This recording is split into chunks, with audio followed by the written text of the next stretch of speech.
What's up, everybody? Week 2 of the Weekly Cleaver. We are looking into the players that have just been made available and have been picked up already going into Thursday Night Football for Week 2. We had our first elimination in Davis Wolf. Sucks to suck. I said that crazier things have happened. I don't think anything is crazier than Week 1 losing by less than half a point. What a wild finish. I can't believe Dylan, last guy in the LOD, the Weekly Cleaver, has survived. But we are here, and let's take a look at the players that have been picked up from the Whistler Wolf. He had CJ Stroud Gibbs, probably one of the better backs that's going to be able to be bid on. He had J.K. Dobbins, who is the current starter there. He's always started hot. Lad McConkey has started off great. Terry McLaurin, who should be good. He had a pretty low week, to be honest, with 3.7. Debo had like 30% of the target share there. Terry should get involved down the stretch. TJ Hawkinson looked bad. He was the reason how Davis didn't get past Week 1, unfortunately. With 3 points, got to be better. And especially without Jordan Addison there, it's really weird that with Jordan Addison gone, he didn't step up Week 1. Cooper Kupp looked abysmal. Then he had Brian Robinson in his double flex, which doesn't look like a starter at the moment, but he had JJ McCarthy on his bench. Came back in the end, looked pretty solid. Definitely a flyer for, those who are struggling with quarterback. There's a few of you, Travis. But let's see what we ended up doing and who got who on the first waiver wire. A very telling week for what these scores are going to go for, kind of setting the market. Coco Schnuts, Brennan picked up Dobbins for $50 for Raheem Mostert. I think that's decent value for Week 1. Next, we have Chad, who picked up TJ Hawkinson for $11. I think that's really good value. It's basically a dollar equivalency. I like it. Then we have Airbomb picking up Harold Fannin for $9. That's equivalent to less than a point. I love that value. He does have Njoku there, 11 targets or however many he had. He had more targets than anyone else on the team. Hard to not like that. Next, we get into our first big player. Terry McLaurin for $250 goes to Goots. Anthony spent up, and rightfully so, to get Terry, who had a down game. I think it's a lot to bid for Week 1. We'll take a look into his roster just to see if that's something that he was trying to fill. I don't know what he bid on McConkey for, but let's just skip down to Jess West, who got McConkey for $250. I think it's a good move. I think McConkey's great.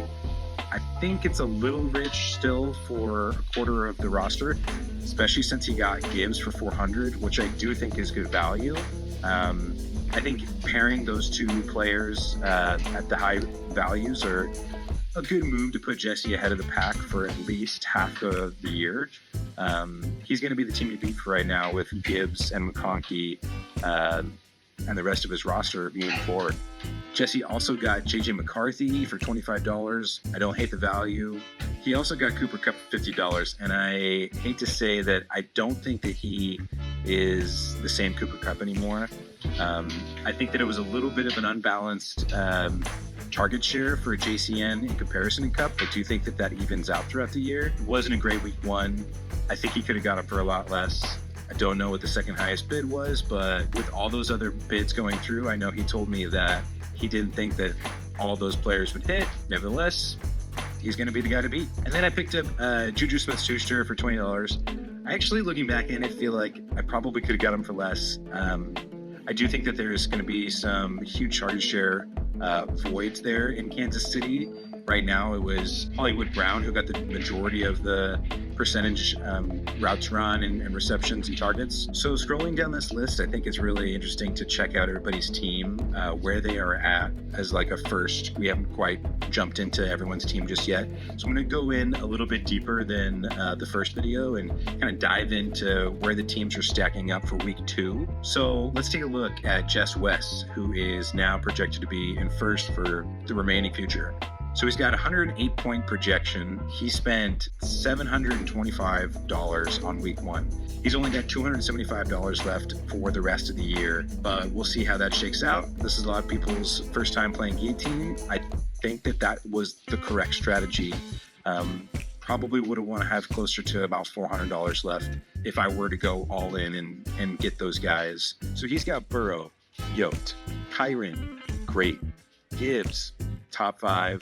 Drake London, got a little banged up with the shoulder, but should be a my guy moving forward. Lad McConkey, pretty good. Chig, not great. Jacoby Myers is his guy. He had like 10 targets week 1. I think he's going to do pretty good. And Michael Pittman has been really great without Anthony Richardson under center. I think he's going to have a big year. His bench is a little weak. J.J. McCarthy, Blake Corum, Trey Benson, R.J. Harvey, Matthew Golden, Cooper Kupp. Nothing to really gloat over, but his starting roster minus Chig is very attractive. So next we got Brennan, who was in first from week 1. He didn't get anybody. Oh no, he spent $50. He got Dobbins. He's now starting in his RB2 slot with Derrick Henry in the 1. Oh, I'm so sad I don't have him. Jared Goff didn't have a great game. DK Metcalf, I think, is the guy. I think he's scary. Deebo Samuel had like 11 targets. He had a rushing touchdown. He's going to get involved in that offense. Brock Bowers had a lot of little injuries, but he says he's all right. He's a stud. Khalil Shakir, okay, flex 1. Hollywood Brown looks like he's going to be a stud for the next, month. Looking at his bench, he's got Russell Wilson. Aaron Jones didn't look great. Jerome Ford didn't look good at all. Sean Tucker is unrosterable, and Adonai Mitchell, again, also unrosterable. I think that Aaron Jones has a little bit of value, but he's doing just fine in the rest of his positions. I like his pickup of Dobbins. I think it was worth it. Next is Laporta Potty. He is projected for 102 points. Looks like he spent 250. I think he spent it on Terry McLaurin. He has him in his flex. I like that a lot. His roster goes Josh Allen, Travis Etienne. Looks like he's going to be the guy now that Tank has been shipped off to Philadelphia. Nick Chubb, Amon-Ra St. Brown should have a good bounce back. Then we had Pickens, sub 5 points. He had around 4 targets. Nothing to be loving there as well. You probably were hoping for more. Terry McLaurin also had 4 targets. That should improve. Great projections from this team, but a little slow week 1. And Ja'Cory Krosky-Merritt, Bill. He got into the end zone. He got almost 15 points. He's worthy of starting. Next up, we got Jay Freezing, the Arctic Assassins. He's got Tua. Cook's good. Montgomery, he's a big Montgomery guy. He's a big Lions guy. Not great production week 1. 4 points from Nico. He's going to be a stud, but you got to give it time, I guess. DJ Moore, Dallas Goedert, Jalen Warren, Keon Coleman. He's got a lot of great 5th rounders. I think he's safe. I think he needs a new quarterback really hard. He's got Penix, Ollie Gordon, Russell Wilson, Isaac Tesla. I don't mind his flexes at all. I'm not stoked on the tight end or the quarterback at all. He punted the onesies, and it's showing. I think he will eventually be a big spender on those onesie positions as they come available. Also freezing with no spending for week 1 waivers. Looks like he is a believer. He's going to squeak out not being last place for the next few weeks. Next up, we got Cameron Mason. He didn't spend anything either. He's projected for 96 points. He's got Herb. He's got to feel good about that week 1. He's got Josh Jacobs. He got in the end zone, really saved his night. He looked good. Chuba looks like he got a receiving touchdown. Tyreek Hill, 6 points. Looks like he's not even, I don't know if he's going to play. I think he's been in some wild additional DV accusations. I don't know about his future. And he's got Diggs. He was invisible. Kelsey had a lucky touchdown in the end. Probably could have had 2 touchdowns, though, so he's very touchdown dependent. Loveland, not that lovely. And Shards, who might actually be the majority ball carrier in Seattle. Didn't love seeing him get the majority work there. Now let's go to Chad's team. It looks like he was a little bit of a spender. I liked his value, actually. I think he ended up getting Hawkinson. I like it for $11. Bo Nix had a rough week 1. Bucky Irving looks like a stud. Isaiah Pacheco doesn't seem like he has the same juice. Malik Neighbors is the guy, but when are they going to get Jameson there? Yeah, am I right? The rookie Teteroa McMillan had 9 targets, had 9 points, 5 receptions for 68 yards. Just a good volume output. I like it. He's got double tight end TJ Hawkinson and Njoku, who's kind of splitting a lot of the catches with Fannin. Then he's got Rashid Shaheed and his second flex. Not a whole lot of love, after Neighbors. David Pacheco, I think he's really relying on Bucky and Neighbors to round out his whole roster. I don't love it as much. Next we have David. He didn't spend any money in week 1. He's looking like he's going to be around 95 points. He's got Kyler starting. Jonathan Taylor, great. Breece Hall had the juice. Devontae Smith, they don't throw the ball, unfortunately. Chris Olave, they threw him the ball a bunch. The problem is that he's on the Saints with Spencer Rattler. Mark Andrews is abysmal. Austin Eckler had some juice, and he ran the ball pretty well. And Thielen in his flex 2, don't love it there, but everybody's flex 2 is rough. I think he needs a tight end really badly. Next up is me. I spent $39. I actually don't love the picks I got. I got Juju and I got Brian Robinson. They're kind of just like dart throws to see if CMC goes down, who I have. I also got Juju, thinking that he might be able to be in the mix moving forward. But no one I wanted to spend more than $30 on. So we got Caleb Williams. He looks strong, going 10 for 10 for his first quarter, but kind of looked a little scattered there at the end. And they just continue to lose it in big-time situations. James Conner got into the end zone. I like to see that.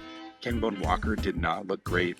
It's unfortunate that he's splitting as much time with Sharps, and Sharps looks like he's got the juice. Romeo Odunze, so far, I like it. Calvin Ridley had so many drops, it hurt my heart what he was doing to his rookie quarterback. Oh my gosh. Tucker Kraft, he's good.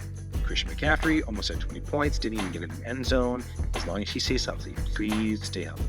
Bateman in my flex 2, I don't love it. Who do I got? Can I put anyone else in? I don't know, but I'm like tempted to throw in Juju or Strange. Rashad Bateman is not getting the looks. But I got Aaron Rodgers, I got CJ Stroud. Both guys I want to continue to see do it a little bit more. I was hoping that Caleb with Ben Johnson is just going to be like the Detroit Lions and Chicago. Not quite there yet. We'll see who I start. I could go either direction. Brian Robinson, flyer. He's just contingency. Juju, Arroyo, Strange, nothing to love there, but I don't hate those guys. I really could slide Strange into the lineup and feel like I'll get some points. Next up, we got Larabom, who spent $9 on a Harold Fannin Jr. We'll see if that pans out down the stretch, but if he continues to get double digits from Joe Flacco, I like that value. He's got Dak Prescott, who looked actually pretty good in week 1, had some drops from CD. I do like the way that he's just overall looked in the pocket, slimmed down, looks good. Travion Henderson, not the guy that we probably thought that we were drafting as our RB1 here. However, I think that down the stretch, he'll turn into a viable starter. DeAndre Swift looked like he was getting a ton of volume, although I don't think he got into the end zone and made it a little bit tough on his overall score. Justin Jefferson looked a little scary there up into the first 3 quarters, got into the end zone. JJ McCarthy clicked. He's quarterback. AJ Brown, they do not throw the football. It sucks. Zach Ertz. He got into the end zone. Not the sexiest play, but it's great. Emeka Egbuka, yes please. Jawan Jennings,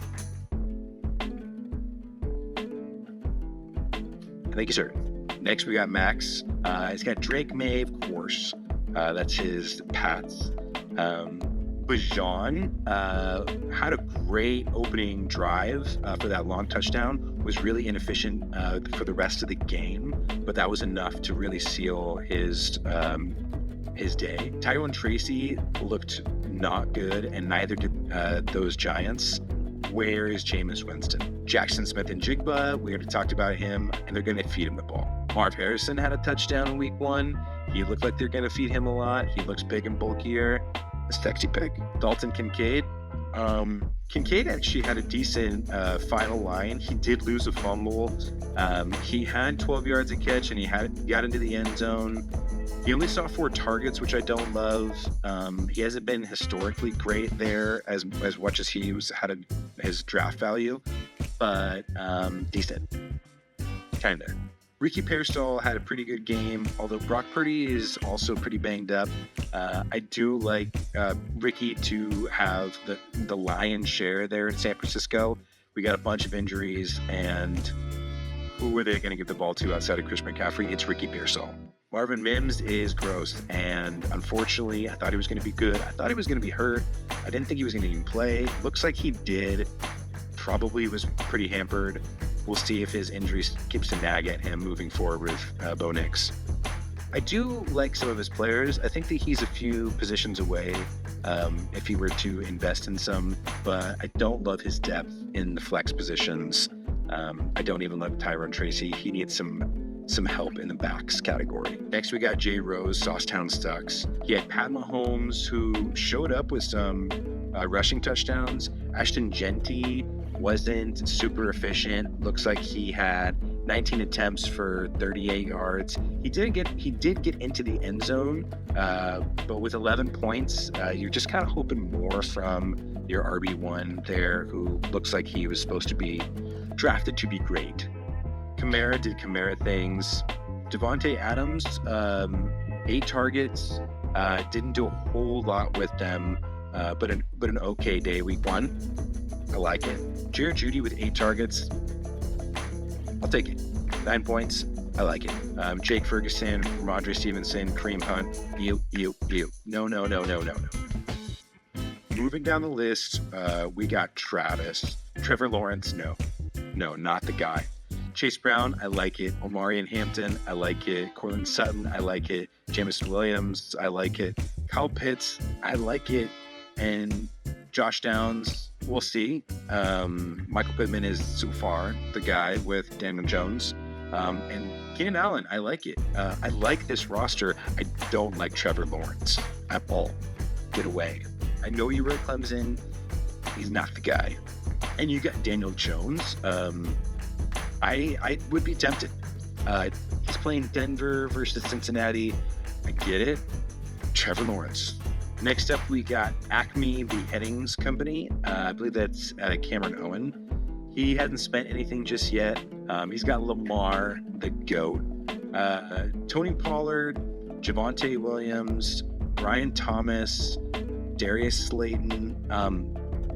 Some of those guys that like Darius Slayton, I can't believe he's in as wide receiver too. Tyler Warren looks like a stud. Kenneth Gainwell, Braylon Allen. Yikes. Looking at his bench, he's got Woody Marks, Kendre Miller, Malik Washington, Xavier Worthy, Susari, Trey Harris, and Josh Reynolds. No. We're getting into some weeds here now. All right, now we're in the danger zone.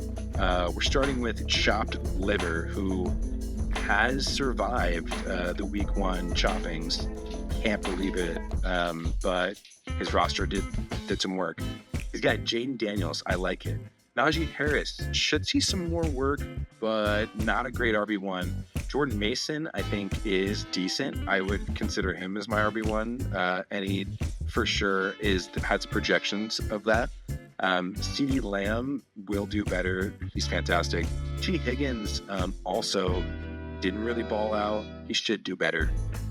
He will do better. Hunter Henry is Hunter Henry at the beginning of the year. He has these kinds of games. Serviceable. Quentin Johnston. Had 2 touchdowns. I picked him up in 1 league. I think he's worthy of this spot here. And Jalen Waddle somehow surprises us how he always limps off the field every single game and finds his way limping back on. I don't love it, but if Tua is going to miss any time, there's not anyone else there. He's got Shipley, Trevor Etienne, Miles Sanders, Rashee Rice, and Isaiah Likely. I think Rashee is worth the hold, of course, especially if he can make it that long. Isaiah Likely will and could ball out because Mark Andrews is terrible. For now, at least. He might just turn it on halfway through the year like last year, but not a great bench, like all of us. But I actually like what Levi has done here with his team. He was a surefire, like, must go, I think, bottom team, like in the projections week 1. I think he could survive a few more weeks. He is in the danger zone, however, and that is dangerous. Team Philbe is in the middle spot in that danger zone. He has all of his fab left as well. He's projected for 85 points. So a lot of these projections are actually pretty close altogether. However, as we see, anything can happen. All you need is some guys to just step it up and for you to not get some zeros, and you probably will make it out alive. Baker had 3 touchdowns week 1. We'll see how he does against that stout Houston D. Devon Achane, he's okay. Jaden Blue, yuck. Who else does he have? He really not. That sucks. Puka is Puka, and Puka is my favorite. Yes, he's going to be a stud. Garrett Wilson also balled out. Maybe he can keep doing that. Evan Ingram was not good. I think he's questionable. We'll see if he steps it up. Jaden Reed did get into the end zone, and that's a strong week 1 start for him as usual. I don't mind that. Alec Pierce, no, what are we doing? So he's got Stafford, Garendo, Giddens, and McLeod, and Mixon and Desire, of course. Forrest, you have 2 bench empty spots. You can add those. I know there's not very many people left, but I would be spending all of my fab fund. Next, we got the guy that escaped narrowly by like half a point. The weekly Cleaver, this is Dylan Farmer Branch. Jalen Hurts, stud. Dylan Sampson has the juice, is going to be the guy there. Caleb Johnson is not him, and he should not be starting on anyone's roster. Jamar Chase, of course. Travis Hunter, okay. Cade Otton, Cotton Eye Joe is not the answer. You need help. Mike Evans, good. Cam Scataboo, not there yet. He's got Dart, Love, Luther Burden, Chris Godwin, Darren Waller, no. Cole Kmet, I think he actually did okay week 1, but he's in trouble. He's in real trouble, and I'm really astonished that he didn't spend $1. Last place right now on the block, I should say, for week 2 is Marie Antoinette Gates. Probably because he took 2 tight ends in the first 4 rounds, and one of them now is injured. Looking forward to week 2. That's not a great start. Geno Smith is his quarterback. Okay. Saquon, love that. Ray Davis, no. Zay Flowers is decent. Cedric Tillman is on a lot of people's benches. I like Tillman, though. Trey McBride is the guy. DeAndre Hopkins, I think he's chasing points there. And Jaden Higgins. No, but he's a flyer. You're in last place. I don't hate it, but I'm hoping for more consistency than just this boomer bust. Looks like he had Brock Purdy, who's injured. Jarquez Hunter, get out of here. Audric Estime, no. Quinshon Judkins, we'll see, but so far, no play. Andre Yoshivas and George Kittle on his bench. He's projected for 74 points. I think that's actually nowhere near the rest of the pack. Look out, Gunderson. The chop is coming for you real quick.